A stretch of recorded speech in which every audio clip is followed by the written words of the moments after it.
என் மேல கோவமே இல்லையா? அப்பல எப்படிடா இவ்வளவு பேருக்கு வாரி வள்ளல வழங்குறியாடா? அப்படித்தான்டா என் நட்பு என் நட்பு. என் பொண்ணை ஏமாத்தி கல்யாணம் பண்ணிட்டேன்னு கேவலமா பேசியிருக்கேன். எங்களுக்கு ஒண்ணும் தெரியல.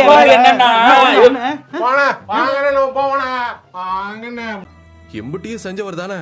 நாங்க எல்லாரும் போலீஸ் ஸ்டேஷன்ல இருக்கும்போது எங்களை தேடி வந்தீங்க. அப்பல எனக்கு எதுக்கு? நீ குடிஸ்தாயா? நீ குடியா? சொல்றத கேளு.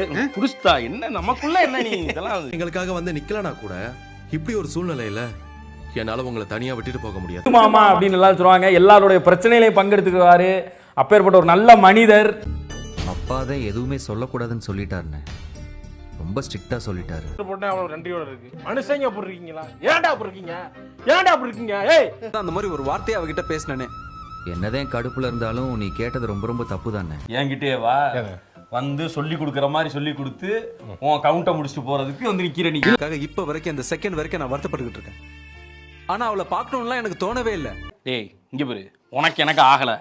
நமக்கு பேச்சுவார்த்தை வேணான்னு ஆயிடுச்சு. நீ ரொம்ப மனசை கஷ்டப்படுத்திட்ட. குழந்தைய நான் பார்த்து பண்ணா, அது என்னோட குழந்தை. என் குழந்தை எனக்கு ரொம்ப முக்கியம்.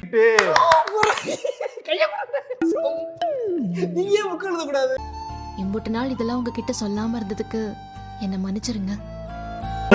இருக்காதீங்கன்னு சொல்லுங்க. எதுக்கு சொன்ன? உண்மை என்னத்துக்கு சொன்ன? பெரிய உண்மையை சொல்றாரு விளக்கண்ணா.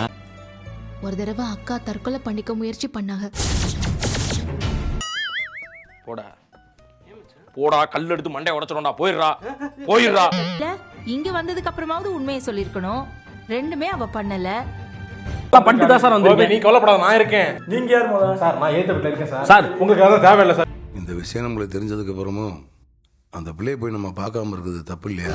எனக்கு எரிச்சல் வருது. இவனை நான் கெட்ட வாரத்துல திட்டி போயிருவேன். பெத்த அப்ப மன ரத்தம் கொதிக்குது உன்னை பார்க்க. போயிரு. அந்த ரிப்போர்ட்டை என்கிட்டயே கொடுத்துருங்க. நீங்க அதை வச்சிருக்காதீங்க. சேஃப் இல்ல. வீட்டுல யாராவது பார்த்தாங்கன்னா பிரச்சனை ஆயிடும். நல்லதுதான். கொஞ்சம் அப்பப்ப லைட்டா கொஞ்சம் இப்படி போ.